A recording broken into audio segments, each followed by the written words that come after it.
So we'll go ahead with next topic. तो in the last session अगर आपको याद होगा तो नहीं याद होगा तो मैं फटाफट से याद दिला देता हूँ कि लास्ट सेशन में हमने फ्लूइड्स इन मोशन स्टार्ट किया था. When you talk about fluids in motion, मतलब we are in the domain of hydrodynamics. So the branch of physics which studies properties of fluids in motion is known as hydrodynamics. उसमें हमने सबसे पहले steady flow क्या होता है वो define किया था. I will not go into details of everything, सिर्फ just for a quick recap. तो स्टेडी फ्लो अगर आपको याद होगा, steady flow is a flow in which measurable properties like pressure and velocity at a given point are constant. उसके बाद हमने देखा था फ्लो लाइन क्या होता है. तो जब फ्लूइड फ्लो होता है, each molecule of that fluid और particle of the fluid follows a particular path, उसको बोलते हो आप फ्लो लाइन. फिर हम लोगों ने फ्लो ट्यूब क्या होता है ये डिफाइन किया था. An imaginary bundle of flow lines enclosed इन या फिर बाउंडेड बाय इमेजिनरी वॉल और ट्यूब, उसको बोला था आपने फ्लो ट्यूब. फिर हमने डिफाइन किया था स्ट्रीमलाइन फ्लो या फिर लैमिनार फ्लो. स्ट्रीमलाइन फ्लो या लैमिनार फ्लो का मतलब क्या होता है, यू शुड नो. इन पहली बात तो स्ट्रीमलाइन फ्लो या laminar flow is a steady flow in which flow lines they move over each other smoothly and they do not intersect each other. फिर हमने डिफाइन किया था टर्बुलेंट फ्लो क्या होता है. तो turbulent flow is a flow which is at a very high flow rate. तो speed in that particular flow is very high such that the flow is no more steady. और उस case में if you remember different flow lines they may intersect each other. हमने फिर differentiate किया था between steady flow मतलब streamline flow and turbulent flow. I'll again not go into details of the differentiation. उसके बाद we have seen what is the meaning of viscosity. तो जब भी एक fluid flow होता है हम ऐसा imagine करते हैं कि that fluid is made up of number of layers. तो when a fluid is flowing, one layer is flowing on top of another. तो जब एक लेयर दूसरे के ऊपर से फ्लो होगा तो वहां पे फ्रिक्शन होगा और इस प्रॉपर्टी को तुम बोलते हो विस्कोसिटी. तो viscosity is the property of a fluid by virtue of which relative motion between any two layers of a fluid experience frictional force, right? Then we have defined something called as velocity gradient. So basically when fluid flows, जो सबसे नीचे का layer होता है which is right in contact with the solid surface. मैंने example दिया था आपको रिवर का. तो रिवर में जब पानी फ्लो होगा तो जो सबसे नीचे का लेयर है वाटर का वो मूव होता ही नहीं है क्योंकि because of strong adhesive force. उसके ऊपर का layer it moves with higher velocity, उसके और ऊपर का layer it moves with even higher velocity. तो ऐसा लेयर टू लेयर देखोगे तो स्पीड बढ़ते जाएगा. तो यहाँ पे स्पीड मतलब वेलोसिटी चेंज हो रहा है विद डिस्टेंस. तो dv by dx मतलब what is the change in velocity per unit metre per unit length, उसको आप बोलते हो velocity gradient. Then we have seen what is Newton's law of viscosity. तो Newton's law of viscosity gives you, it tells you the frictional force acting on any layer. And by the way fluid dynamics में हम लोगों ने पहले ही clear कर दिया था कि जितने भी लॉज आगे आएंगे वो सारे किसके लिए होंगे, स्टेडी फ्लो के लिए. और which type of liquid, fluid incompressible मतलब आइडियल फ्लूइड. तो जब मैं बोल रहा हूँ न्यूटन्स लॉ ऑफ विस्कोसिटी मतलब it is for a streamline flow of an ideal fluid. तो frictional force acting on any layer of fluid is directly proportional to area of the layer and directly proportional to velocity gradient. तो frictional force is proportional to A and also proportional to dv by dx. तो proportionality का sign हटाओगे तो क्या लिखोगे, constant of proportionality वो होता है eta. तो F equal to eta A dv by dx where eta is called as coefficient of viscosity. फिर यहाँ से हमने कोएफिशिएंट ऑफ विस्कोसिटी को डिफाइन भी किया था और हमने इसके डायमेंशंस भी फाइंड किए थे. Again I will not go into that, तो आप कर ही सकते हो. Eta is F upon A dv by dx. इसके बाद हमने देखा था Stokes law.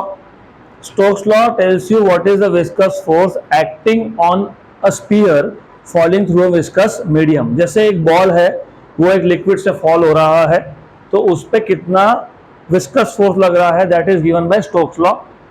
And if you remember again the viscous force acting on a sphere falling through a liquid is directly proportional to three parameters. एक था radius of sphere, एक था speed मतलब वेलोसिटी ऑफ स्फीयर और एक था coefficient of viscosity of the medium. तो F is proportional to R, V and eta और वो प्रोपोर्शनलिटी कांस्टेंट आता है 6 पाई. तो F equal to 6 pi eta R V, that is Stokes law. तो यहाँ तक हमने लास्ट सेशन में देखा था. Now will go ahead with next topic, that is terminal velocity. Terminal velocity.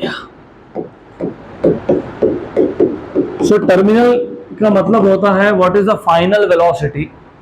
तो टर्मिनल वेलोसिटी में you will find out what is the final velocity of an object like a sphere falling through a medium. तो इस case में again हमारे पास एक viscous medium है. So let us take some viscous medium. और इस विस्कस मीडियम में you have an object like a metallic ball like a spear falling through it. So you have a viscous medium. Okay, fine. हमारे पास एक viscous medium है. इस viscous medium में से एक बॉल और स्पीयर इज फॉलिंग. तो सबसे पहले हमको देखना है कि इस बॉल पे कौन से फोर्स एक्ट हो रहा है. तो will consider a sphere and I will say solid sphere, मतलब मेटल का है ये. तो सॉलिड स्पीयर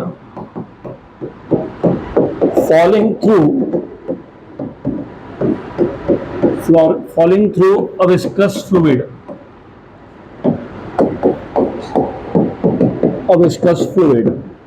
इस पे इन टोटल 3 फोर्स एक्ट होते हैं. अभी 3 फोर्स कौन से? सबसे पहले it is falling. Why it is falling? Because of gravity, because of its own wait. क्योंकि ये अगर मेरे पास एक स्पीयर है, इसका वेट है, तो इस पे एक्ट होगा gravitational force which is downwards. तो it is falling downwards because of its own weight. तो I will represent this by Fg, which is force due to gravity. और इस पे कौन से फोर्सेस एक्ट हो रहे हैं अभी आपको पता होना चाहिए. जब भी एक तो अभी बताया स्टोक्स लॉ. तो whenever you have a solid sphere falling through a viscous medium, उस पे एक्ट होता है विस्कस फोर्स, जिसको तुम विस्कस ड्रैग भी बोलते हो, और वो होता है अपवर्ड्स.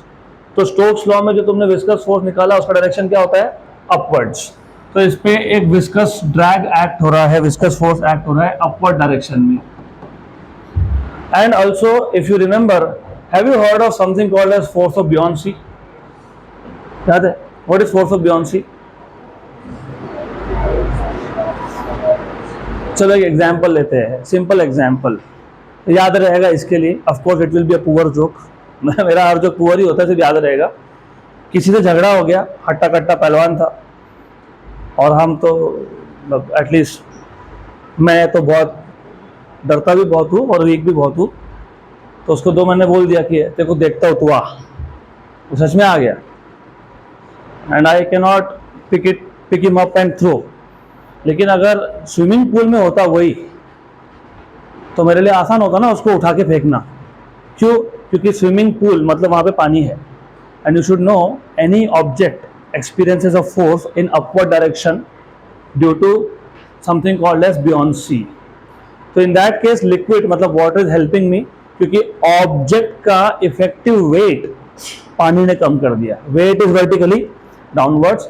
और कोई भी ऑब्जेक्ट अगर लिक्विड में हो, जैसे वाटर में हो, तो वाटर उस पर एक फोर्स लगाता है अपवर्ड्स. उसको तुम बोलते हो फोर्स ऑफ बुयांसी या तो अपथ्रस्ट. तो any solid object if is inside a liquid will exert force in upward direction. तो इसके लिए मैंने बोला अगर कोई हट्टा कट्टा पहलवान हो उसको मैं नहीं उठा पाऊंगा, लेकिन अगर वही स्विमिंग पूल में आए तो मेरे लिए आसान होता है, क्योंकि water is helping me. Right, good. तो अभी याद रखना. Of course I told you earlier कि पुअर जो होगा, तो ठीक है, याद रहे तो गुड. तो 2 फोर्सेस हैं अपवर्ड डायरेक्शन में. एक है अपथ्रस्ट और दूसरा है viscous force.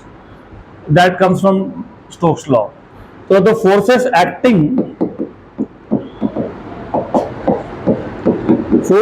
acting on this sphere are number 1 force of gravity, मतलब gravitational force, that is own weight. अब gravitational force लिखो या weight लिखो, बात एक ही है. gravitational force, that is weight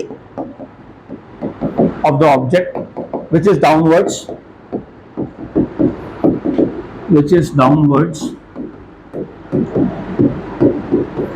दूसरा फोर्स है viscous force, viscous force which is upwards, और तीसरा फोर्स है फोर्स ऑफ बियॉन्सी जिसको तुम अपथ्रस्ट बोलते हो, upthrust which is also upwards, which is upwards. तो स्टार्टिंग में, शुरू में जब तुमने इस बॉल को, इस स्फीयर को जस्ट ड्रॉप किया, तो उस केस में क्योंकि ड्रॉप किया तो इनिशियल वेलोसिटी कितना था, 0। वेलोसिटी बढ़ते गया, वेलोसिटी बढ़ना मतलब क्या होना, एक्सेलरेशन, और एक्सेशन हो रहा है मतलब वहां पे क्या है, नेट फोर्स है। तो ये भी आपको याद रखना पड़ेगा कि अगर बॉडी का एक्सेलरेशन हो रहा है तो एक्सेशन प्रोड्यूस करने के लिए नेट फोर्स चाहिए होता है। तो इनिशियली जब मैंने इसको बॉल को सिर्फ रिलीज किया था तो इसका वेलोसिटी बढ़ रहा था, मतलब उसका एक्सेशन हो रहा था, मतलब नेट फोर्स वहां पे एक्ट हो रहा है किस पे, स्फीयर पे। तो net force acting, net force acting on the sphere is, of course net force क्या होगा, downward force minus upward force. Downward force कौन है, Fg, और अपवर्ड फोर्सेस कौन कौन से हैं, अपथ्रस्ट प्लस विस्कस फोर्स। तो net force initially acting on the sphere is Fg minus Fu plus Fv, where Fu is upthrust and Fv is viscous force. But after certain stage, मतलब at some stage, देखो क्या हुआ ना, हम लोगों ने इस बॉल को रिलीज किया, इनिशियल वेलोसिटी 0 था, बढ़ते गया बढ़ते गया बढ़ते गया, और at particular stage inside the liquid, किसी एक पर्टिकुलर स्टेज पे आने के बाद इसका वेलोसिटी हो जाएगा कांस्टेंट, मतलब अभी there is no more increase in the velocity, मतलब एक्सेलरेशन की वैल्यू हो गई 0, और ये जो वेलोसिटी है ना इसको बोलते हैं टर्मिनल वेलोसिटी। अब ऐसा क्यों हुआ देखते हैं बाद में, सिर्फ ये ऐसा होता है वो समझ लो, at some stage inside the liquid, मतलब inside the fluid, the velocity of the sphere becomes constant,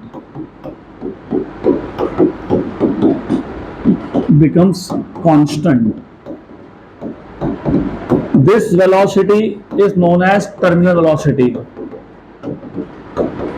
this velocity is known as terminal velocity।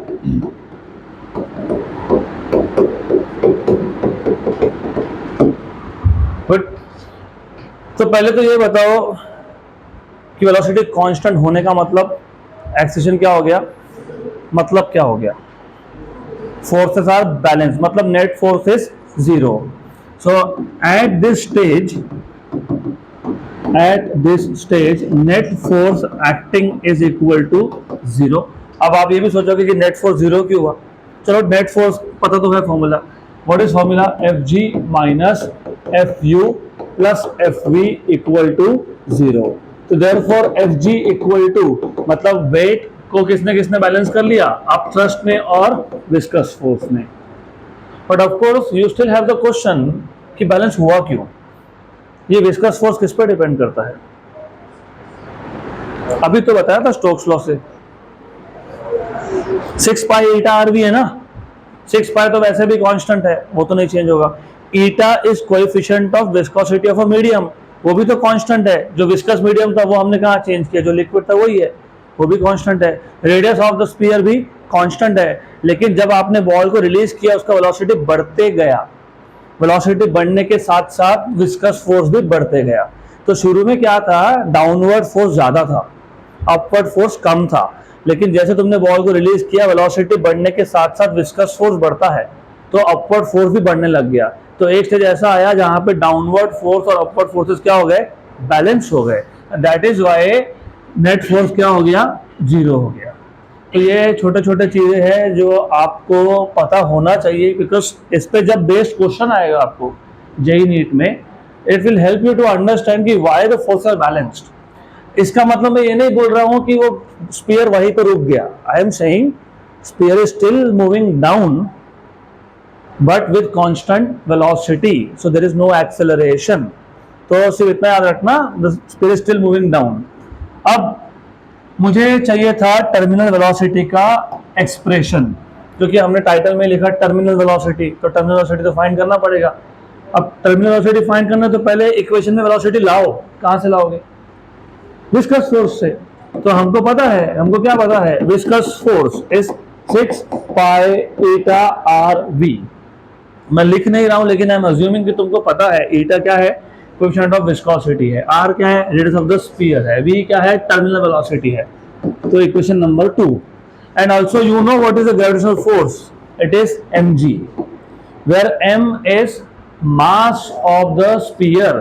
ठीक है, I just make a list of the parameters used, मैं बना ही लेता हूं, confusion होगा otherwise बाद में। So let m is the mass of sphere, r is radius of sphere,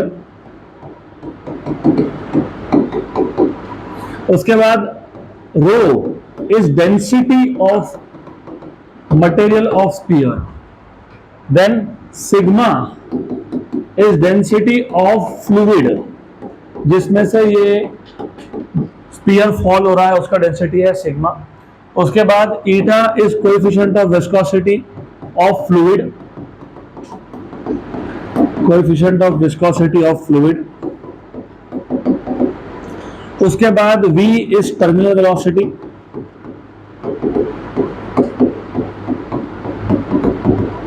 ये सारे पैरामीटर लगने वाले हैं। fg क्या है तो तुमको पता ही है, इट इज वेट। उसके बाद you also know what is fu, it is upthrust. तो fg is weight, fu is upthrust, that is force of buoyancy, fv is basically viscous force।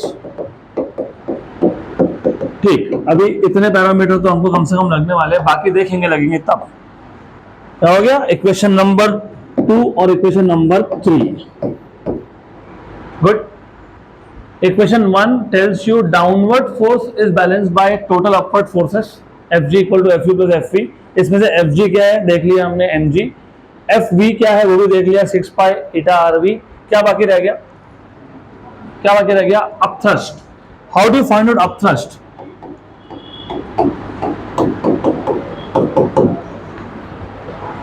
Upthrust कैसे निकालते हो? How do you find out upthrust? Force of buoyancy acting on any solid when it is inside a liquid. कैसे find करते हैं? नहीं पता? इसमें JEE NEET पे क्वेश्चन आए हैं, बहुत बार आए हैं, देखोगे बहुत आते भी है। चलो ठीक है, नहीं पता तो भी ध्यान दो, क्योंकि ये सीधा डायरेक्टली नहीं मेजर होता है। There are of course there are methods.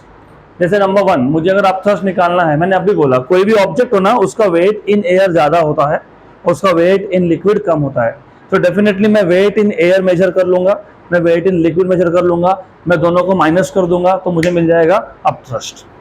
लेकिन ऐसा तुम प्रैक्टिकली नहीं कर सकते हो। क्यों नहीं कर सकते हो? सपोज मेरे पास एक ऑब्जेक्ट है, मुझे उसका वेट मेजर करना है, तो क्या करेंगे? वेइंग मशीन पे रखेंगे, वेरी गुड। और मुझे अगर उसी ऑब्जेक्ट का वेट लिक्विड में मेजर करना है तो मैं क्या करूंगा? मुझे वेइंग मशीन के साथ उसको लिक्विड में रखना पड़ेगा। पहले तो weighing machine is an electronic instrument which may not be waterproof।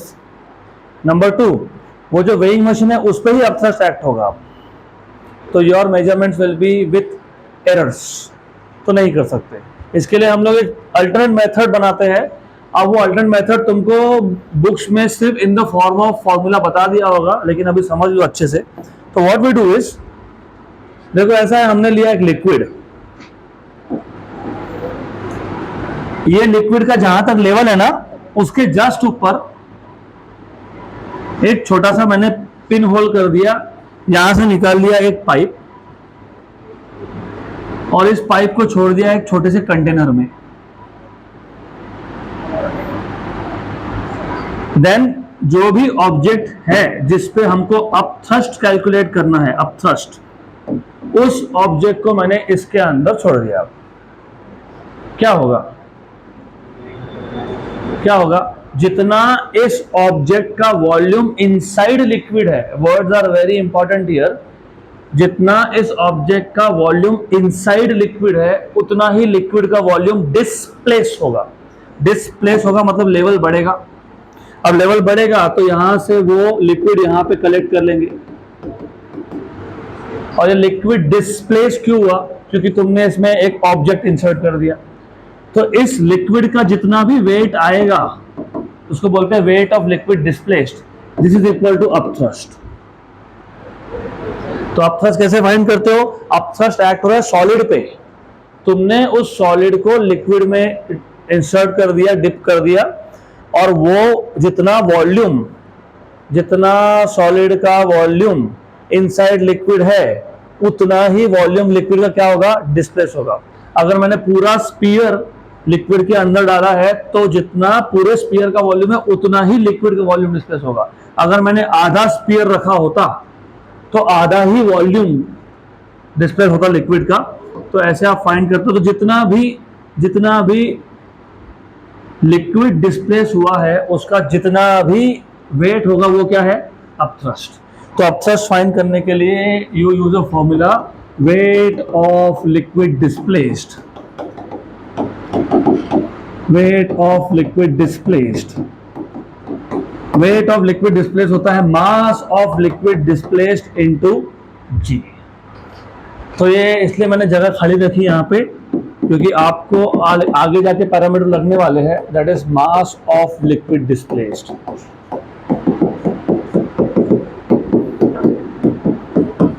Correct, but mass is volume into density. तो volume of liquid displaced into density of liquid displaced, और लिक्विड की डेंसिटी को तो पहले से मैं सिग्मा लिख के रखा हुआ है।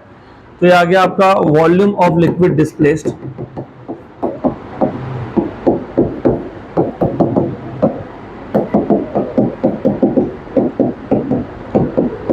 और आपको पता होना चाहिए volume of liquid displaced is equal to volume of the sphere, क्योंकि मैंने आपको अभी बताया पूरा स्फीयर, अभी हमारे केस में तो पूरा ही स्फीयर अंदर है ना, पूरा ही स्फीयर अंदर है ना, और तो हम टर्मिनल वेलोसिटी फाइंड करें तो पूरा स्फीयर अंदर है लिक्विड के।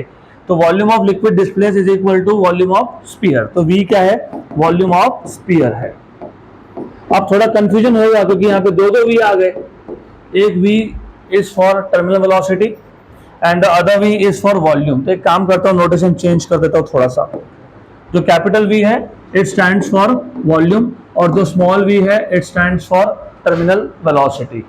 तो जस्ट टू अवॉइड कंफ्यूजन, नहीं तो राइट हैंड साइड पे एक v आया, लेफ्ट हैंड साइड पे एक v आया, दोनों कैंसिल कर दिया। जो इक्वेशन डिराइव करना है टर्मिनल वेलोसिटी का वेलोसिटी गायब कर दिया इक्वेशन से, तो गायब मत करना। हो गया? तो ठीक है। अब हमको मिल गया अपथ्रस्ट।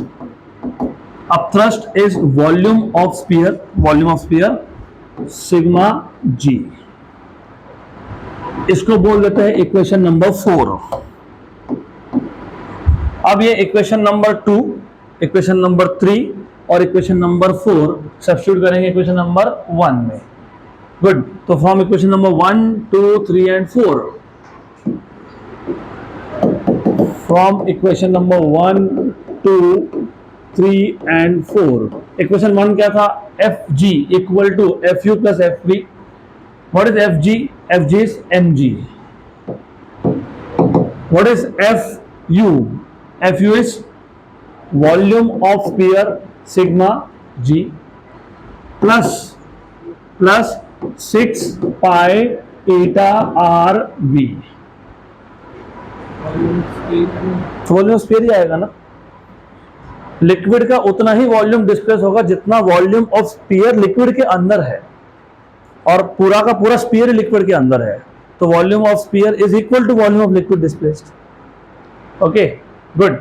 सिर्फ difference is in the density. ये डेंसिटी लिक्विड का आएगा, नॉट ऑफ सॉलिड।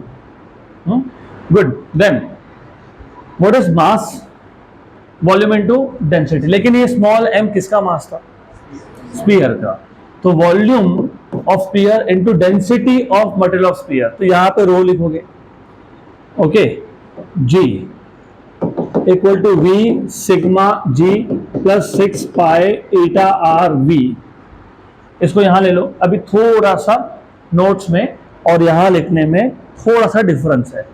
मैंने नोट्स में ना वॉल्यूम का फॉर्मूला यही सब्स्टिट्यूट कर दिया 4/3 पाई आर क्यूब, क्योंकि what is volume of sphere 4/3 pi R cube. सिर्फ यहाँ पे मैं थोड़ा सा स्टेप्स कम कर रहा हूँ, तो volume V rho G minus volume V sigma G equal to 6 pi eta R V। इसमें से आप V और G कॉमन निकाल लो, क्या बचा, rho minus sigma equal to 6 pi eta R V। What is volume of sphere 4/3 pi R cube, तो आ जाएगा 4/3 pi R cube rho minus sigma G equal to 6 pi eta R V. जो जो cancel होता है cancel कर लो। This is 3 जा, this is 2 जा, पाई पाई, ये एक आर और ये आर क्यूब का एक आर, तो आर स्क्वायर बचेगा। तो ये आ जाएगा 2/9, क्योंकि 3 यहाँ पे आ गया, यह आ गया R square rho minus sigma G upon eta equal to V. ये आ गया आपका टर्मिनल वेलोसिटी का expression, v equal to 2/9 R square rho minus sigma G upon eta. सही है, बराबर। अब मैं वापस बताता हूँ पूरा डिराइव करके, लेकिन इस पे जब क्वेश्चंस आते हैं ना, तो हमेशा आपको ऐसा नहीं बोलेंगे कि sphere is falling through a viscous medium, आपको बोलेंगे rain drop is falling through air, right? तो रो यहां पे किसका डेंसिटी था, स्फीयर का। उस केस में रो किसका डेंसिटी होगा, वाटर का, क्योंकि liquid drop rain is falling, तो रेन तो अर्थ पे कम से कम पानी का होता है, बाकी प्लैनेट्स पे एसिड का भी होता है, अपने इधर पानी होता है। ओके, तो हम अर्थ पे रहते हैं, ये अजम्पशन है। What is sigma in this case, density of fluid. उस केस में सिग्मा क्या होगा, डेंसिटी ऑफ एयर, और डेंसिटी ऑफ एयर होता है अप्रोक्सीमेटली 1, एक्चुअली 1.29, लेकिन हम 1 मान लेते हैं।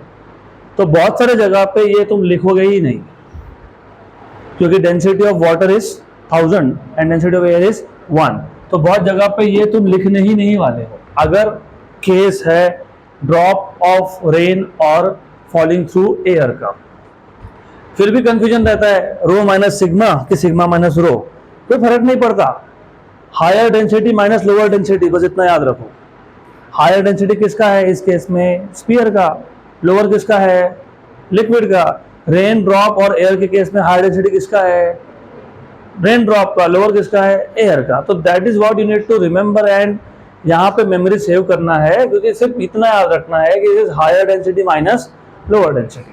गुड, क्लियर यहां तक, गुड। देन अभी पूरा मैं रिपीट कर देता हूं कि what was the idea here. The concept was, हमको टर्मिनल वेलोसिटी का एक्सप्रेशन चाहिए। टर्मिनल मतलब फाइनल, तो what is the final velocity. अब आइडिया ये था कि हमारे पास एक कंटेनर है, ये वो कंटेनर, इस कंटेनर के अंदर आपके पास एक फ्लूइड है, और नॉर्मली अभी आपको तो एक्सपेरिमेंट नहीं है, बट डिप्लोमा में अभी भी है ये। तो ये जो फ्लूइड है ना, वो ग्लिसरीन लेते हैं, ग्लिसरीन। तो they have a large tube, उसमें ग्लिसरीन भर देते हैं, और उसमें फिर छोटे छोटे छर्रे, पता है ना आपको, पता है, साइकिल के व्हील में लगते हैं, and they drop those spheres inside this liquid, inside the glycerine. तो व्हाट हैपेंस इज, इनिशियली, चलो पहले देख लेते हैं कि कौन से फोर्सेस एक्ट हो रहा है। तो ये जो स्मॉल स्पीयर है, it is falling through this fluid, इस पे टोटल 3 फोर्सेस एक्ट हो रहे हैं। एक है downward force due to gravity, that is weight, एक है upward force due to viscous मतलब विस्कस ड्रैग, और एक है अपथ्रस्ट। तो यहाँ पे आ गया विस्कस फोर्स, ये हो गया अपथ्रस्ट, और ये है gravitational force, that is weight. Net force initially था डाउनवर्ड माइनस अपवर्ड, और इनिशियली नेट फोर्स था क्योंकि ये ऑब्जेक्ट नीचे आ रहा था with increasing velocity, velocity increase हो रहा था, मतलब एक्सेलेरेशन है। आफ्टर सम टाइम, मतलब at some stage inside the fluid, ऐसा होगा कि वेलोसिटी हो जाएगा कांस्टेंट, और वेलोसिटी कांस्टेंट होना मतलब एक्सेलेरेशन 0 होना, मतलब नेट फोर्स हो जाएगा 0। और नेट फोर्स 0 हो गया, मतलब डाउनवर्ड फोर्स और अपवर्ड फोर्सेस हो गए बैलेंस। और ऐसा होता है, क्यों ऐसा होता है?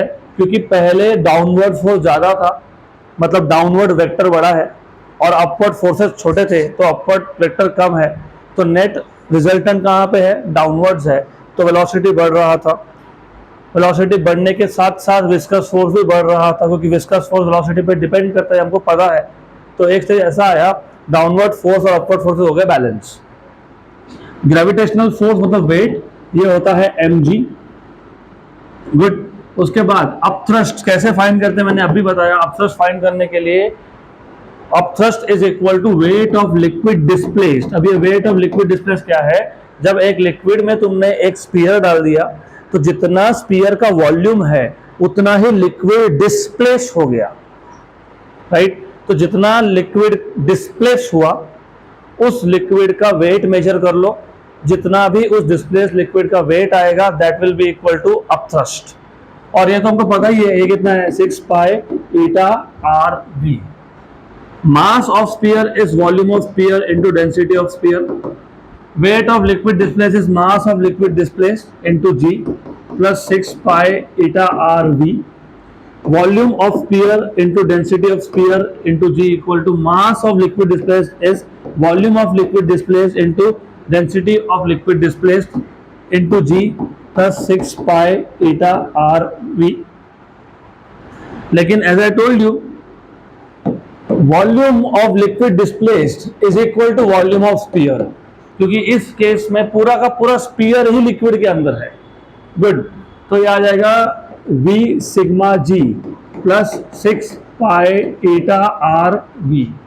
तो देयरफॉर इस टर्म को यहाँ शिफ्ट किया, V और G कॉमन निकाल लिया, rho minus sigma G equal to 6 pi eta R V. तो therefore volume of sphere is 4/3 pi R cube rho minus sigma G equal to 6 pi eta R V.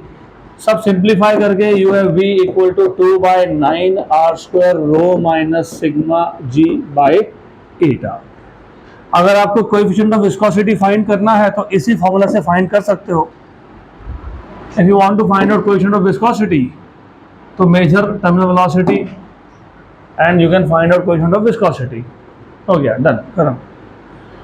तो दोनों में से एक पता होना चाहिए। If you know what is terminal velocity, you can find out coefficient of viscosity. If you know what is coefficient of viscosity, you can find out terminal velocity. Done. Clear यहाँ तक? Good. तो अगला topic है equation of continuity.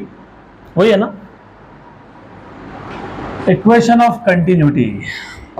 Now this will make the base for the next topic, which is Bernoulli's equation. Bernoulli's equation ये सबसे difficult लगता है सबसे इजी, पर कॉन्सेप्ट पता होगा तो वो इजी लगेगा। और उस पे जो क्वेश्चंस आते हैं, they are really really interesting. Of course if you are interested in solving problems on physics, otherwise everything is boring. तो ठीक है, पहले हम लोग इक्वेशन ऑफ कंटिन्यूटी समझ लेते हैं। और इक्वेशन ऑफ कंटिन्यूटी हो या फिर बर्नौलीज इक्वेशन हो, why they are important? Because they are directly related to your life, everyday life. अभी हर दिन घर में पानी तो भरते ही होंगे, मोटर चालू करते होंगे, मोटर से पानी पाइप के थ्रू ऊपर ज़्यादा होगा, तो उस फ्लो के अंदर जो कुछ भी साइंस हो रहा है that is Bernoulli's equation. Bernoulli's equation से पहले तुमको इक्वेशन ऑफ कंटिन्यूटी क्या है वो देख लेते हैं, and then we will see Bernoulli's equation. तो फर्स्ट ऑफ ऑल हमारे पास एक ट्यूब है ऑफ वेरिंग क्रॉस सेक्शन, मतलब क्रॉस सेक्शनल एरिया हर जगह पे सेम नहीं है। इट इज समवेयर, कहीं पे थिक है कहीं पे थिन है। क्यों? क्योंकि रियल लाइफ में ऐसा ही होता है। प्रैक्टिकली स्पीकिंग, अभी अगर आप पीवीसी के पाइप नहीं यूज़ करते हो, तो अगर आप रबर के पाइप यूज़ करते हो तो रबर के पाइप कहीं ना कहीं तो फोल्ड हो जाएंगे ना, होता है ना ऐसा। पीवीसी का पाइप या मेटल का पाइप वो तो रिजिड होता है, वो तो normally it will not bend. But if you are using rubber pipes gardening के लिए, गाड़ी धोने के लिए, तो यू यूज रबर पाइप्स। अगर देखा होगा तुमने, कहीं ना कहीं वो बेंड हो जाता है, मतलब उसका क्रॉस सेक्शनल एरिया हर जगह पे सही नहीं, सेम नहीं होता है। तो हमारे पास एक ट्यूब है of varying cross sectional area, दिख रहा है यहाँ पे क्रॉस सेक्शनल एरिया ज़्यादा है, और यहाँ पे क्रॉस सेक्शन एरिया कम है। बाय द वे मैंने पहले ही क्लियर कर दिया था, मैं वापस क्लियर कर देता हूँ। हम लोग यहाँ पे स्ट्रिक्टली बात करने वाले हैं steady flow of an incompressible fluid, क्योंकि आइडियल फ्लूइड इज इनकम्प्रेसिबल, तो जो भी इक्वेशंस बनेंगे वो इनकम्प्रेसिबल के लिए ही आएंगे। तो consider steady flow of an ideal fluid बोल दो या फिर इनकम्प्रेसिबल फ्लूइड बोल दो, एक ही बात है। Of an ideal fluid through a tube of varying cross section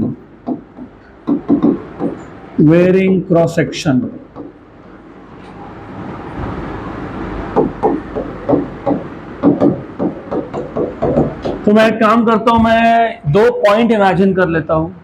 एक पॉइंट मैं मान लेता हूं यहां पे है A, some point A from where the fluid is entering, और एक मान लेता हूं B near to the point और near to the region from which the fluid will exit.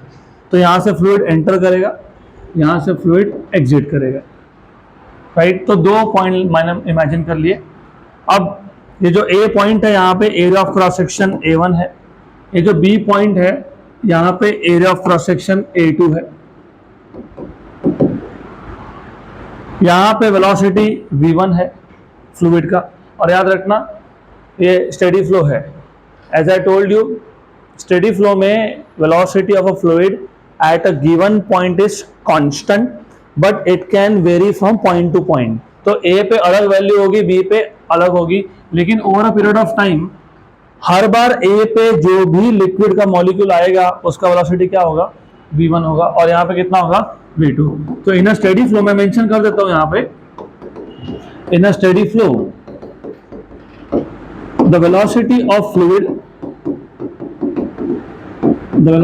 Fluid is constant at a given point,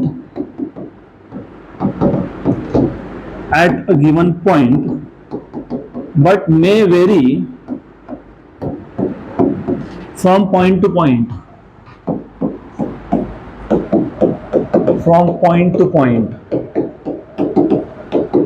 अभी मैंने दो points imagine कर ही लिए हैं। So let A and B be the 2 points as shown in figure। यहां पे area of cross section A1 है, वहां पे A2 है, स्पीड V1 है, वहां V2 है, यहां पे प्रेशर P1 है और यहां पे प्रेशर P2 है। गुड। तो फिलहाल प्रेशर की जरूरत पड़ेगी नहीं, लेकिन चलो लिख देते हैं जो जो काम में आता है। और एक काम और करते हैं, यहां पे ना एक छोटा सेक्शन इमेजिन कर लेता हूं। इस पाइप का छोटा सेक्शन इमेजिन कर लिया मैंने, और इस सेक्शन को कुछ नाम दे देते हैं। So what I will do is, ये ए पॉइंट पे जितने भी पैरामीटर है ना वो मैं यहाँ पे लिख देता हूँ। प्रेशर था P1, वेलोसिटी था V1 और एरिया ऑफ क्रॉस सेक्शन था A1। सिमिलरली यहाँ पे भी वैसे ही करेंगे। तो यहाँ बी पॉइंट पे जो भी पैरामीटर है उसके से मैं लिस्ट कर देता हूँ, उसको नाम लिख देता हूँ यहाँ पे। तो यहाँ पे आपका जो वेलोसिटी था वो था V2, प्रेशर था P2 और एरिया था A2। गुड। तो लेट A1 एंड A2 क्या ये be the cross sectional areas at A and B respectively। P1 and P2 be the pressures, V1 and V2 be the velocities। बाकी मैंने लिखने वाला, you understand, A और B की बात चल रही है। गुड, यहाँ तो क्लियर। फिर हमने एक सेक्शन इमेजिन कर लिया EFGH, यहाँ पे भी नाम दे देते हैं, यहाँ पे भी छोटा सेक्शन लेते हैं PQRS। तो I have imagined a small section at a point from where the fluid is entering the tube and near to a point from where it is leaving the tube। Good। तो ये दो section ले लिए हमने, EFGH और PQRS। There are two small sections of the tube। अब in a small time interval delta t, small time interval delta T में जो भी फ्लूइड यहां से एंटर किया वो कितना डिस्टेंस ट्रेवल करेगा? What is distance? v delta T, velocity into time. तो यहां से जो फ्लूइड एंटर कर रहा है वो small time interval delta T में डिस्टेंस कवर कर रहा है, इसको d1 नाम दे दिया, v1 डेल्टा टी। तो in small time interval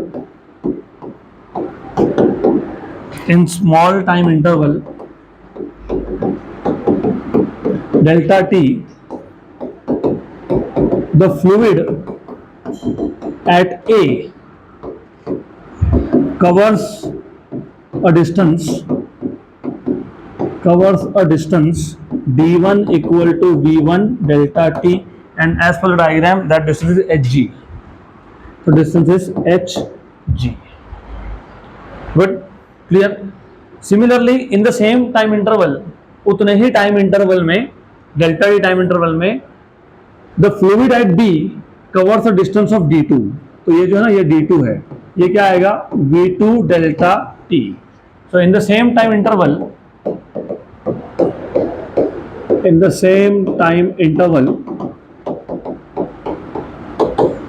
the fluid at b covers a distance d2 equal to v2 delta t, that is equal to sr।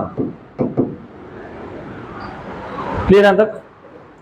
पक्का पक्का, sure. Let the mass of the fluid.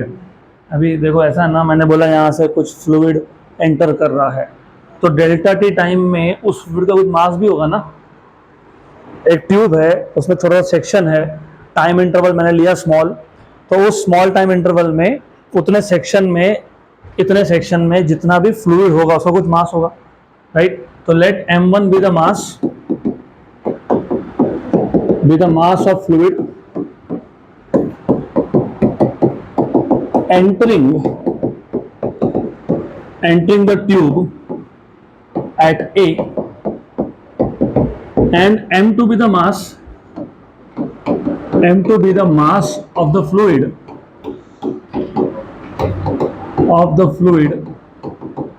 leaving the tube at B in same time interval,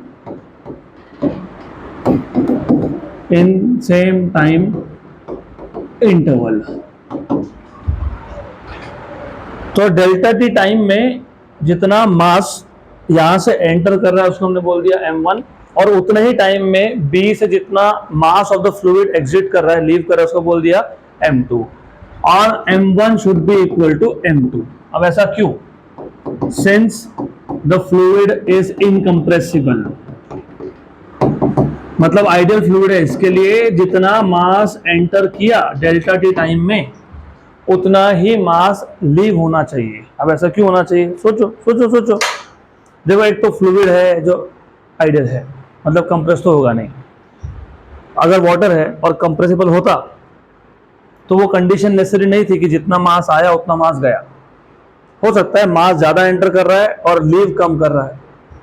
अगर ज्यादा मास per unit time enter करता और कम बाहर निकलता तो density बढ़ते जाता तो लिक्विड का कन्वर्जन किस में हो जाता? सॉलिड्स में। वो तो नहीं होगा क्योंकि ये इनकम्प्रेसिबल है। फिर दूसरा ऑप्शन क्या है? अगर जितना मास एंटर कर रहा है उतना लीव नहीं कर रहा तो क्लम्पिंग हो रहा है ना, मतलब लिक्विड ज्यादा कलेक्ट हो रहा है तो ट्यूब फट जाएगा। तो वो भी तो नहीं हो रहा। हमने बोला क्या ट्यूब विल ब्रेक? नहीं ना। तो इसका मतलब जितना मास एंटर किया डेल्टा टी टाइम में उतना ही क्या करेगा? लीव करेगा। तो m1 इक्वल टू m2। ये कंडीशन से तब यूज होती है when the fluid is ideal, मतलब इनकम्प्रेसिबल। इसलिए इक्वेशन ऑफ कंटिन्यूटी ये सिर्फ आइडियल फ्लूइड पे ही लगेगा। JEE में क्वेश्चन आया था, उन्होंने कहीं नहीं बोला था कि ये आइडियल फ्लूइड है या इनकम्प्रेसिबल है, तो ये कंडीशन एप्लीकेबल नहीं था। कर क्या है अप्लाई? +4 गया पे -1 हो गया। तो words ideal, incompressible, only in that case m1 equal to m2. Good. Then what is mass? Volume into density. Volume किसका? वॉल्यूम जो लिक्विड एंटर किया उसका वॉल्यूम।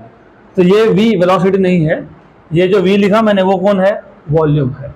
कौन है वो, वॉल्यूम है। तो वॉल्यूम, तो लेट अस से v1 and v2 be the volume of liquid entering at A and leaving at B। तो v1 mass m1 equal to m2, मतलब मास इज वॉल्यूम इनटू डेंसिटी, तो v1 rho equal to v2 रो। इसलिए मैंने देखो रो same लिखा। अगर ये ideal fluid नहीं होता ना तो मैं ऐसा लिखता, करेक्ट। अब ये आइडियल फ्लूइड है, इसके लिए ये कैंसिल हुआ। अगर आइडियल फ्लूइड नहीं होता तो ये कैंसिल नहीं होता। What is volume, volume of liquid entering at A. ये जो पाइप है ना, पाइप, इसका छोटा सा क्रॉस सेक्शन है, उसका वॉल्यूम पूछा है। सिलेंडर है ना ये, what is volume of cylinder, area into height. Area तो यहाँ पे A1 था और हाइट मतलब डिस्टेंस, कितना डिस्टेंस है, D1। तो A1 D1 है ना, A1 D1, वेरी गुड। तो ये आएगा A1 D1 equal to A2 D2। लेकिन D1 क्या है, V1 डेल्टा T, और ये क्या है, D2 क्या है, V2 delta T। Delta T delta T क्या हो गया, कैंसिल हो गया। तो क्या मिल गया, A1 V1 equal to A2 V2, या फिर product of A into V is constant. इसको बोलते हो equation of continuity. So this is equation of continuity. Clear यहां तक, पक्का पक्का, गुड। अब अगर आप डायमेंशनल एनालिसिस करोगे तो A होता है मीटर स्क्वायर, V होता है मीटर पर सेकेंड, तो ये हो गया मीटर क्यूब पर सेकेंड, मतलब ये हो गया वॉल्यूम पर यूनिट टाइम। तो A इंटू V का सिंपल मतलब है कि एक सेकेंड में कितना वॉल्यूम एंटर किया या फिर एक सेकेंड में कितना वॉल्यूम लीव किया। तो that is volume per unit time. इसको तुम फ्लो रेट भी बोलते हो। क्या बोलते हो इसको, फ्लो रेट, या फिर इसको और एक नाम भी है, volume flux. So it is called volume flux और फ्लो रेट। अब ये फ्लक्स कहां से आया, इलेक्ट्रोस्टैटिक्स, याद है इलेक्ट्रोस्टैटिक्स। इलेक्ट्रोस्टैटिक्स में इलेक्ट्रिक फील्ड में जब तुम एक एरिया रखते हो, उस एरिया में से कितने फील्ड लाइंस उस एरिया को नॉर्मली पास हो रहे हैं, उसको बोलते थे तुम इलेक्ट्रिक फ्लक्स। यहां भी वही कॉन्सेप्ट है, एक पाइप में एक सेक्शन है, मतलब एरिया है, इस सेक्शन में से कितना वॉल्यूम ऑफ लिक्विड पास हो रहा है पर यूनिट टाइम, तो उसको क्या बोलेंगे, वॉल्यूम फ्लक्स। तो वॉल्यूम फ्लक्स या flow rate is the same thing. अब अभी तुमने ही बताया था density is mass upon volume, तो what is volume, mass by density.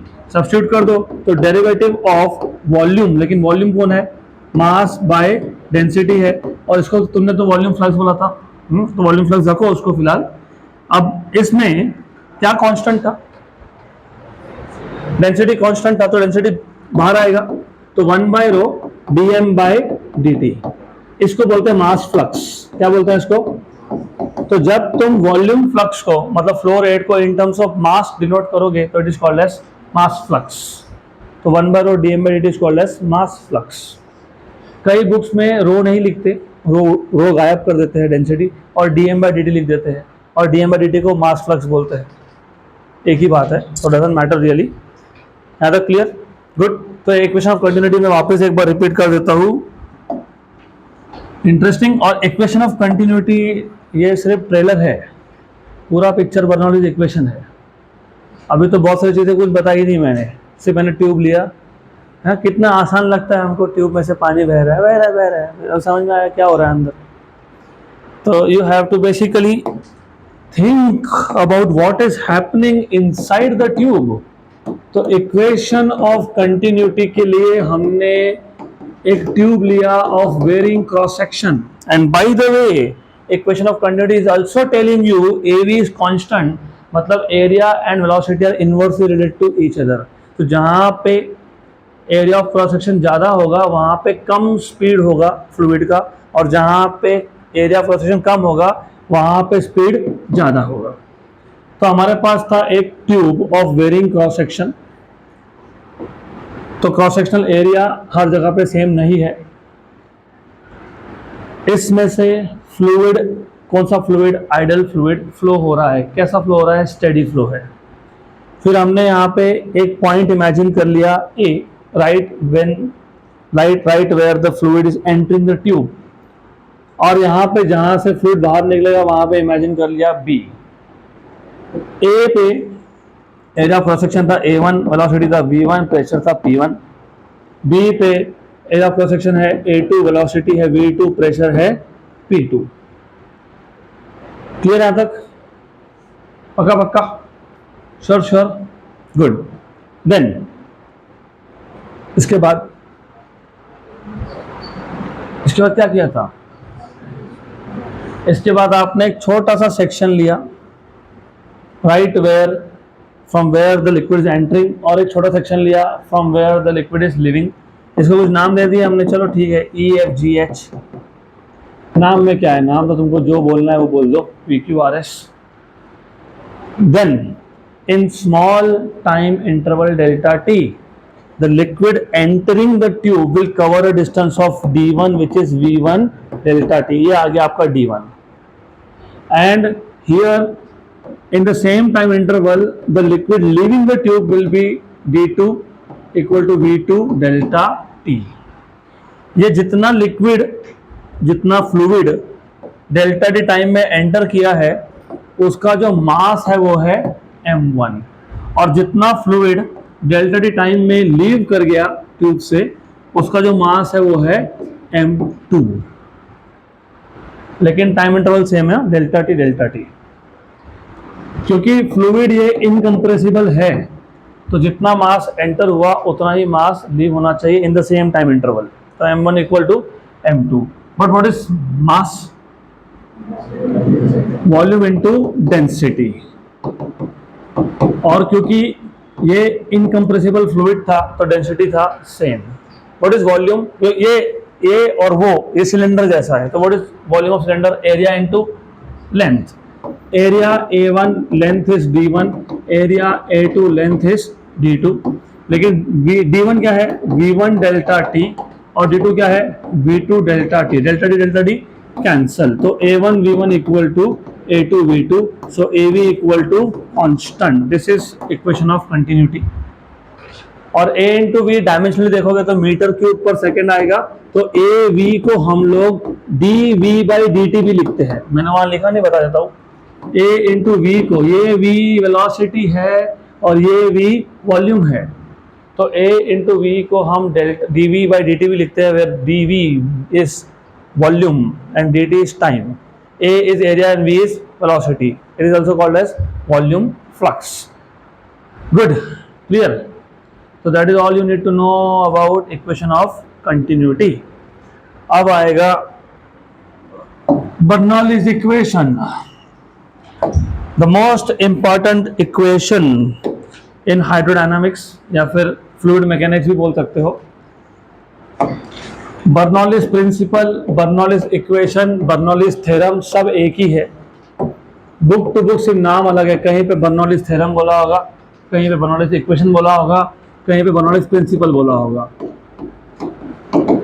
तो जितने भी क्वेश्चन CET JEE नीट में आते हैं related to fluids in motion, जहां भी मूविंग फ्लूइड की बात हो,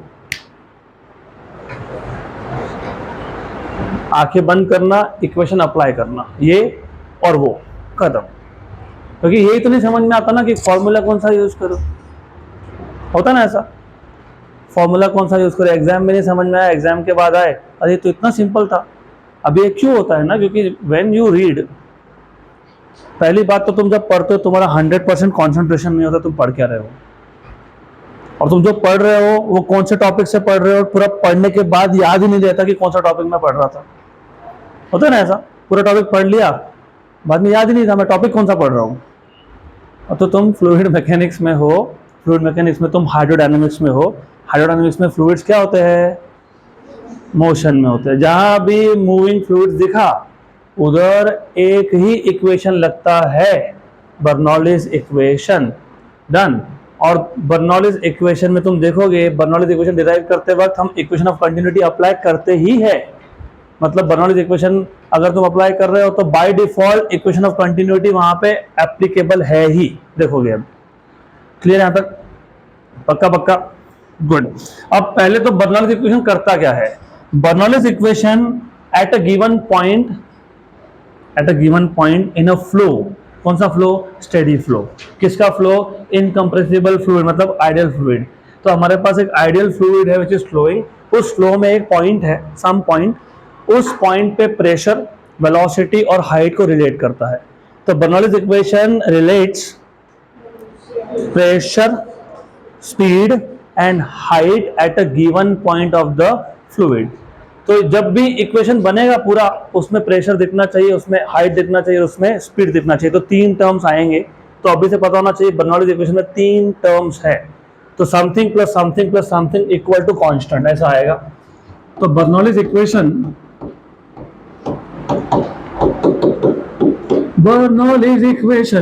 relates speed, pressure and height of, किसका?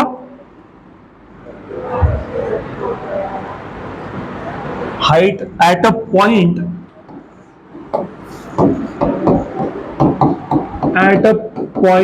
ऑफ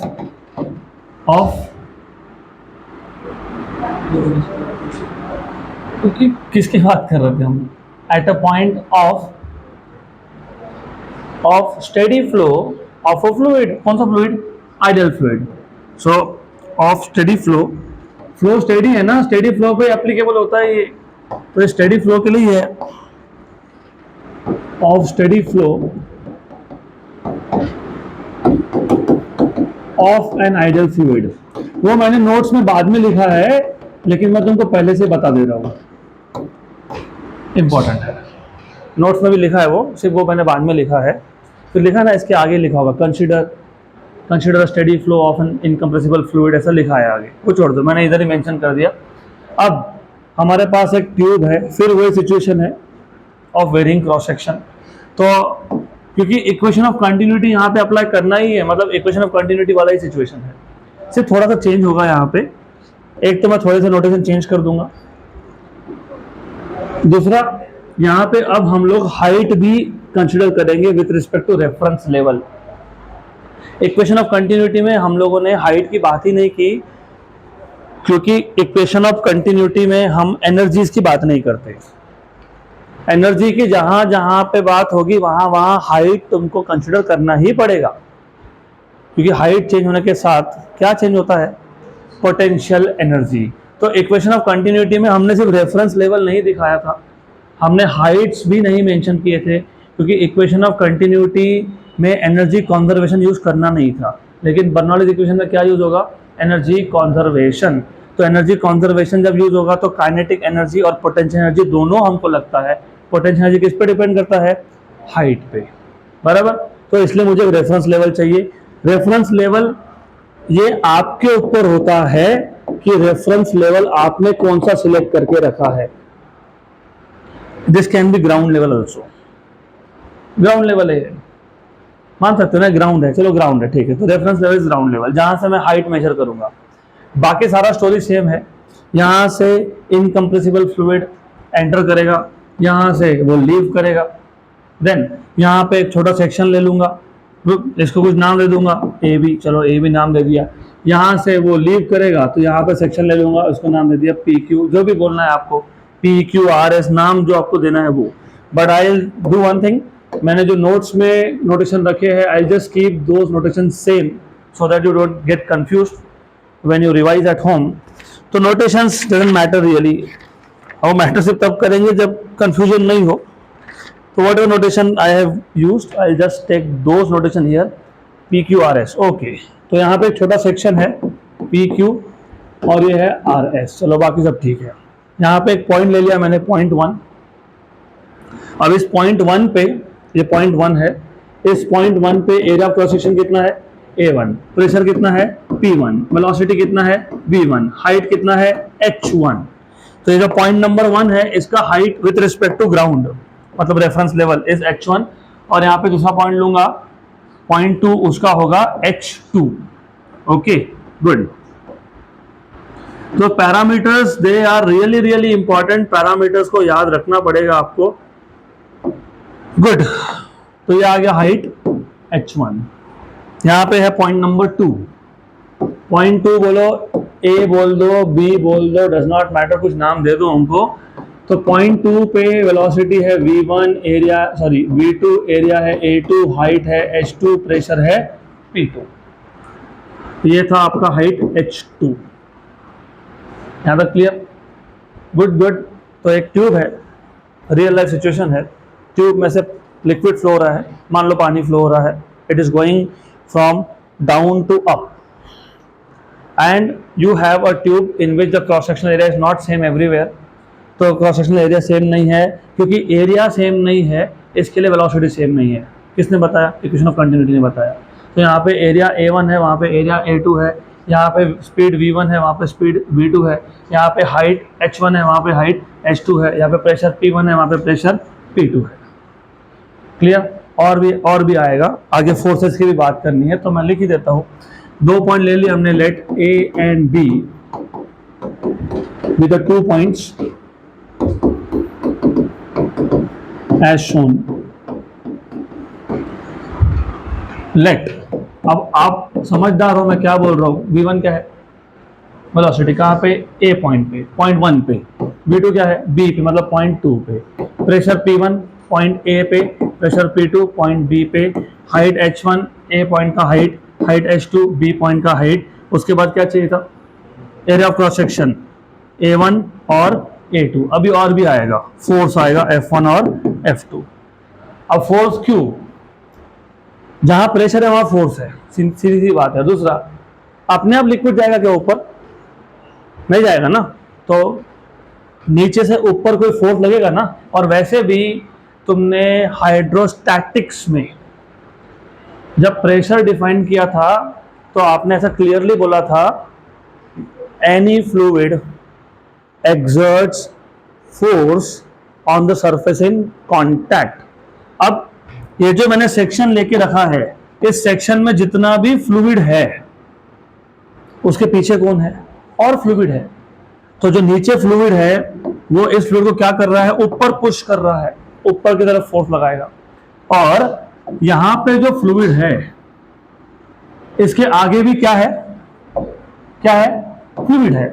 और ये जो फ्लूइड है ये इसको अपोज करेगा, ये आएगा F2। अभी नहीं याद आ रहा तो मैं याद दिला देता हूं। हमने जब एब्सोल्यूट प्रेशर और गेज प्रेशर डिफाइन किया था, इमेजिनरी सिलेंडर लिया था, हमने बोला था कि इस इमेजिनरी सिलेंडर के ऊपर जो फ्लूइड है वो क्या लगाएगा? प्रेशर मतलब फोर्स। कौन सा फोर्स? Downward force.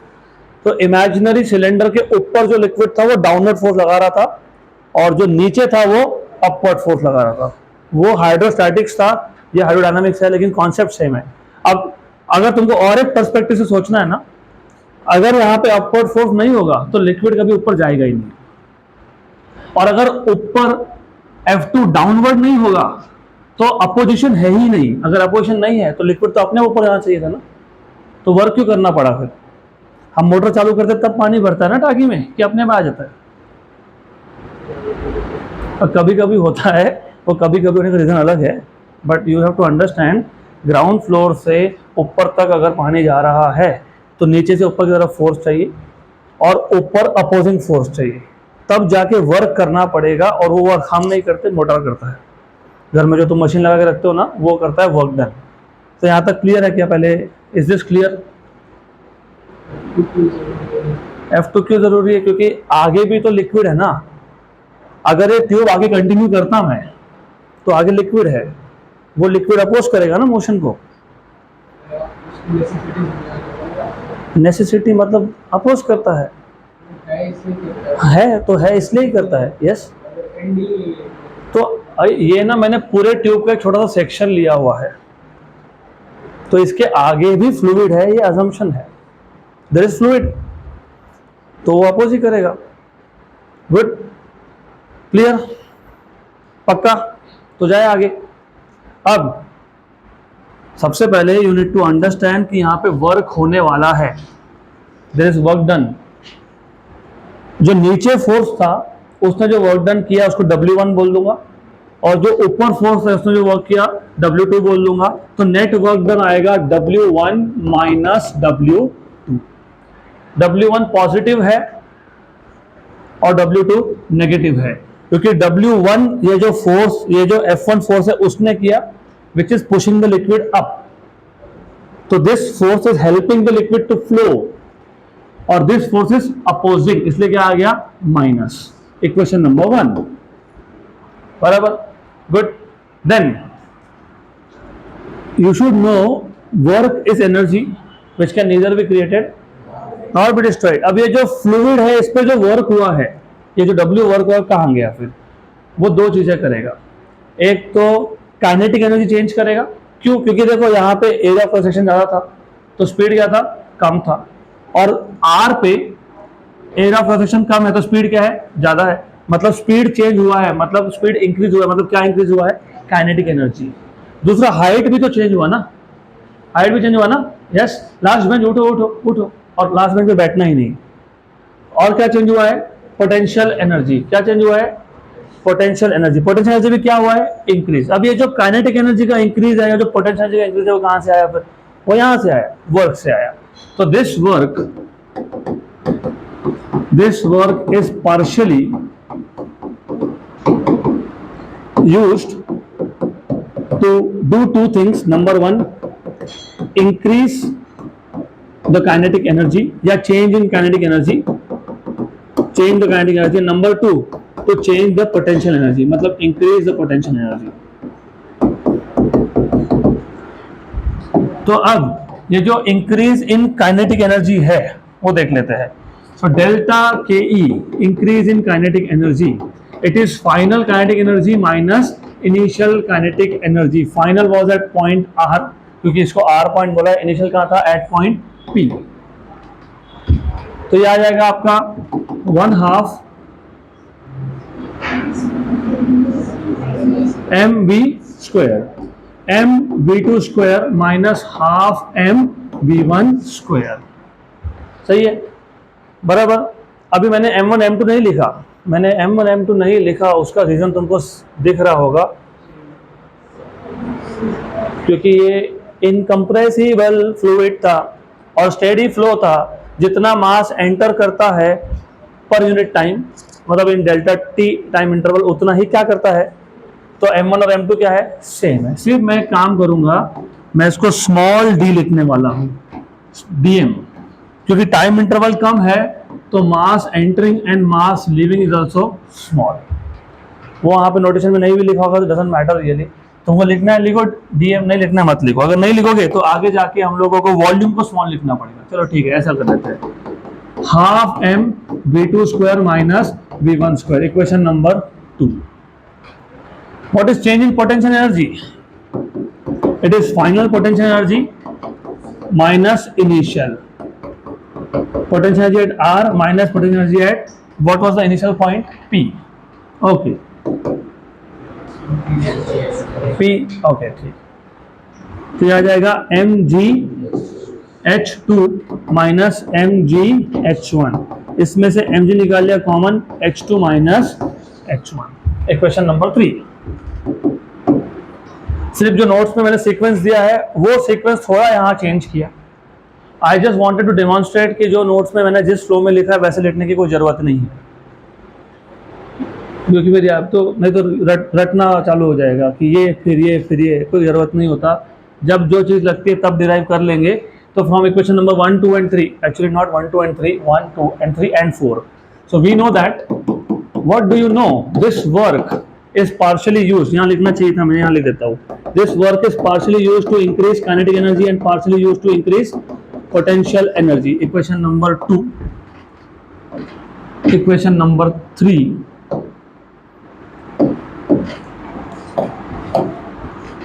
और इक्वेशन नंबर 4। तो इक्वेशन नंबर इन सबसे क्या मिल जाएगा? 1, 2, 3, ये क्या मिल जाएगा यहाँ से? 1, 3 और 4 कहाँ सब्स्टिट्यूट करोगे? 2 में, तो क्या मिलेगा?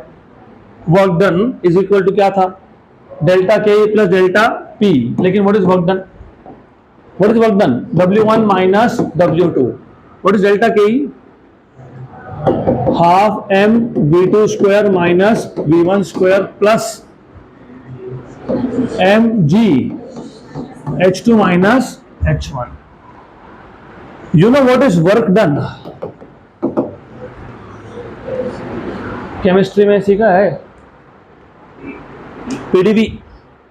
Work done is pressure into change in volume. वो हम थर्मोडायनामिक्स में डिराइव करेंगे, लेकिन फिलहाल पता होना चाहिए इट इज पीडीवी। बराबर। तो वर्क डन W1 क्या आएगा? P1 dV और W2 क्या आएगा? P2 dV। dV is small volume, क्योंकि मैंने टाइम इंटरवल क्या लिया? स्मॉल। तो amount of liquid entering is also small, मतलब volume of liquid entering is also small, living is also small. ये सब्स्टिट्यूट कर दो यहाँ पे। तो what is W1? P1 dV, W2 is P2 dV equal to mass. What is mass? Volume into density, वो भी लिख देते हैं। And mass is volume, volume कितना है? dV है, और डेंसिटी क्या है? रो है। तो ये जो आपने लिखा ना m equal to rho dV, यही m1 था जो एंटर हुआ, यही m2 था जो लीव हुआ, और यही था रो dV। एक ही कैरेक्टर है, 4 नाम है, तो याद रखना। समझे यहां तक? हाफ m की जगह पे क्या लिखोगे? रो dV। क्या आ जाएगा? V2 square minus V1 square plus rho dV G H2 minus H1। dV common left hand side से, और dV और dV क्या हो गया? कैंसल। तो क्या बचा? P1 minus P2 equal to dV गया, तो क्या आया? Half rho V2 square minus V1 square plus rho G H2 minus H1। ये बर्नौलीज इक्वेशन का पहला फॉर्म है। Then you can write down P1 minus P2 equal to half rho V2 square minus half rho V1 square plus rho G H2 minus rho G H1। 1 1 वाले सारे left side पे, 2 2 वाले सारे right side पे। तो P1 plus half rho V1 square plus rho G H1 equal to P2 plus half rho V2 square plus rho G H2। बराबर। जब A1 V1 equal to A2 V2 को तुम AB equal to constant लिख सकते हो, तो इसको तुम ऐसा लिख सकते हो P plus half rho V square plus rho G H equal to constant. और ये हमने 2 पॉइंट लिए थे, एक जहां से लिक्विड एंटर कर रहा था, एक जहां से लिक्विड लीव कर रहा था। ऐसा कोई कंडीशन नहीं है, तुम कहीं भी और पॉइंट ले लो, वहां भी लिख सकते हो। क्या लिखोगे? P1 plus half rho V1 square plus rho G H1 equal to P2 plus half rho V2 square plus rho G H2 equal to P3 plus half rho V3 square plus rho G H3। अब अगर आप notice कर रहे हो, ये जो second term है, this is kinetic energy per unit volume. क्यों? What is kinetic energy? Half m V square. ठीक। What is kinetic energy upon volume? Half mass upon volume into V square. ये क्या होता है? तो हाफ रो V स्क्वायर। तो ये कौन है? ये है kinetic energy per unit volume. Similarly ये है potential energy per unit volume, क्योंकि पोटेंशियल एनर्जी क्या होता है? mgh। अगर मैं वॉल्यूम से डिवाइड कर लूं तो mass by volume, mass by volume that is density, तो रो जी एच। तो फिर ये कौन है? Potential energy per unit volume है। तो बर्नौलीज इक्वेशन का स्टेटमेंट भी बन गया। The sum of pressure, kinetic energy per unit volume and potential energy per unit volume is constant. ये हो गया बर्नौलीज इक्वेशन का स्टेटमेंट। क्लियर यहां तक? Good good good. मैं एक बार वापस रिपीट कर देता हूँ इसको, this is really really important. चलो ठीक है, तो एक बार वापस बर्नौलीज इक्वेशन।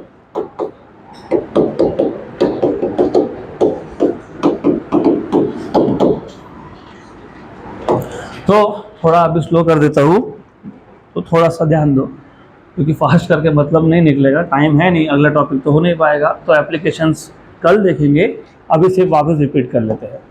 हमारे पास एक ट्यूब है ऑफ वेरिंग क्रॉस सेक्शन, और ये जो ट्यूब है इसका हाइट भी चेंज हो रहा है with respect to reference level. तो ये हमारे पास रेफरेंस लेवल है जहां से लिक्विड एंटर करेगा। अब मैं ऐसा नहीं बोल रहा कि यहीं से ट्यूब स्टार्ट होगा, मैं बोल रहा हूं जितना सेक्शन मैंने लिया ट्यूब का, उस सेक्शन में लिक्विड यहां से एंटर करेगा और यहां से उस सेक्शन में से वो बाहर जाएगा। तो I am taking a very small part of the tube, then इसको कुछ बोल दिया पॉइंट 1 पॉइंट ए, यहाँ पे ले लिया point B, whatever it is, okay, point B जहां से लिक्विड एंटर कर रहा है वहां पे जो सेक्शन है उसको कुछ नाम दे दिया, चलो पी क्यू, और जहां से एग्जिट कर रहा है वहां पे एक छोटा सेक्शन ले लिया, उसको बोल दिया आर एस। पॉइंट ए इसका हाइट है h1 और बी का है h2। पॉइंट ए यहाँ पे एरिया ऑफ क्रॉस सेक्शन है A1, वेलोसिटी है V1, प्रेशर है P1 और अपवर्ड फोर्स है F1। तो यहाँ पे जो पैरामीटर लगने वाले सारे लिख देंगे, V1, B पे V2, हाइट H1, यहाँ पे H2, right, area of cross section A1, B पे A2। तो ये A पॉइंट की बात हो रही है, B पॉइंट की बात हो रही है, बराबर। प्रेशर था यहाँ पे P1, यहाँ पे था P2, यहाँ पे फोर्स है F1, यहाँ पे फोर्स है F2। क्लियर है यहाँ तक? पक्का पक्का, श्योर श्योर, गुड।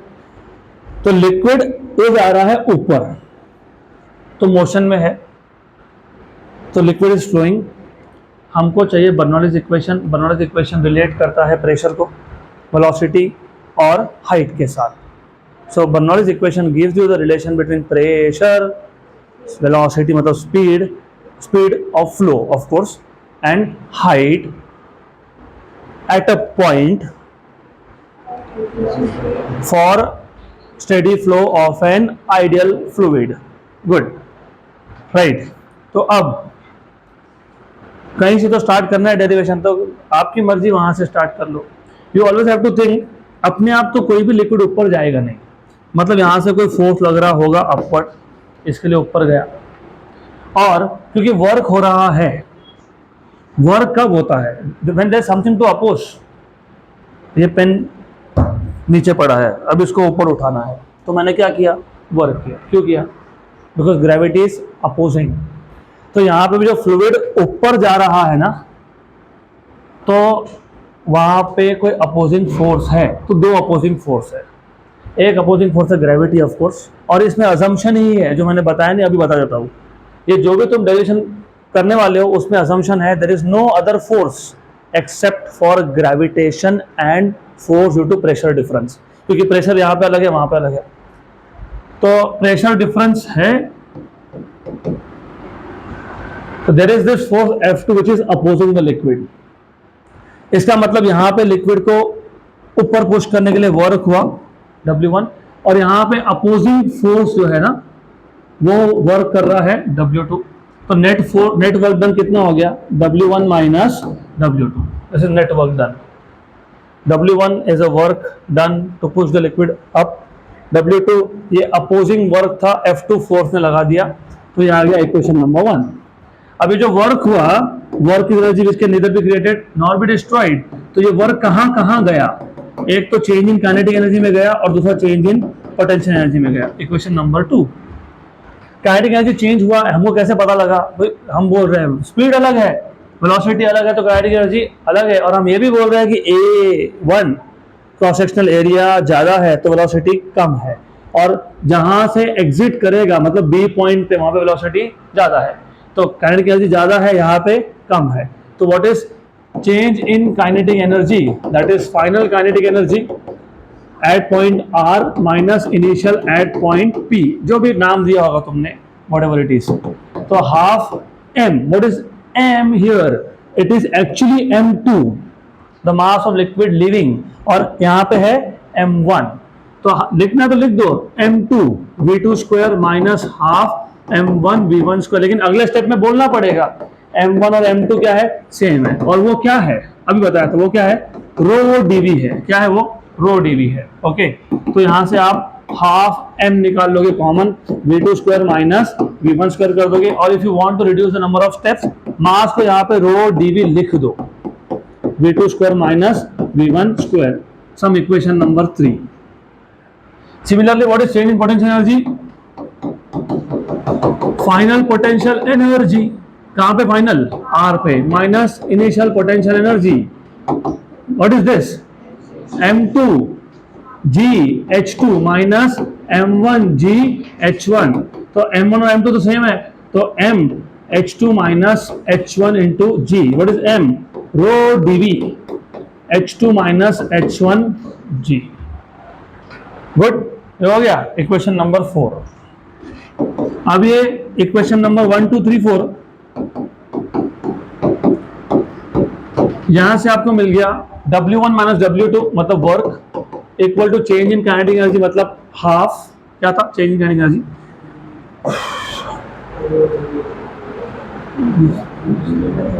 वो भी बोर हो गया, द सॉफ्टवेयर इज बोर्ड। अच्छा 20 पेजेस हो गए इसके लिए, चलो ठीक है। ओके, तो क्या था वो, half rho dv v2 square minus plus change in potential energy was rho dv h2 minus h1 g, और वर्क डन होता है pdv, तो W1 आएगा P1 dv, W2 आएगा P2 dv equal to half rho dv v2 square minus v1 square plus rho dv h2 minus h1 g, dv common निकालो, cancel कर दो, तो P1 minus P2, okay, half rho v2 square minus v1 square plus rho h2 minus h1। ये सबसे पहला form है Bernoulli's equation का, और बहुत जगह पे आपको डायरेक्टली ये फॉर्म यूज करना है, हम देखेंगे कहां कहां यूज करना है। अदरवाइज इसी को तुम लिख सकते हो P1 plus half rho V1 square plus rho G H1 equal to P2 plus half rho V2 square plus rho G H2। Otherwise इसी को आप लिख सकते हो P plus half rho V square plus rho G H equal to constant, और यहां से तुम बर्नौलीज इक्वेशन का स्टेटमेंट बना सकते हो, the sum of pressure, kinetic energy per unit volume and potential energy per unit volume is constant. ये है kinetic energy per unit volume, ये है potential energy per unit volume, और एनसीईआरटी सीबीएसई के बुक्स में इन टर्म्स को नाम भी है, इसको प्रेशर हेड बोलते हैं, इसको वेलोसिटी हेड बोलते हैं, और इसको क्या बोलते हैं मेरे को याद नहीं, लेकिन हाइट दिख रहा है तो रिलेटेड टू पोटेंशियल एनर्जी होगा। तो पहले को क्या बोलते हैं, प्रेशर हेड, दूसरे क्या बोलते हैं, वेलोसिटी हेड। अब तीसरे का नाम याद नहीं भी हो तो तीसरा जो भी नाम है वो कोई तो यूनिक नाम होगा ना, तो हाइट नहीं बोलते उसको, if I am not wrong potential energy head बोलते हैं, क्योंकि पोटेंशियल एनर्जी बताता है अपने को, बराबर। तो प्रेशर हेड, ये सिर्फ आपको जेडब्ल्यू नीट में ये वर्ड्स यूज करते हैं, सीईटी में नहीं करेंगे। Pressure head, velocity head and potential energy head, because this gives you potential energy per unit volume. हाँ, उसको पोटेंशियल एनर्जी हेड तो बोलते ही है, वो तो एक नाम है ही उसका, और एक नाम है that I don't remember now, I will check if I remember. Good, तो अभी applications of Bernoulli's equation that will do the next session.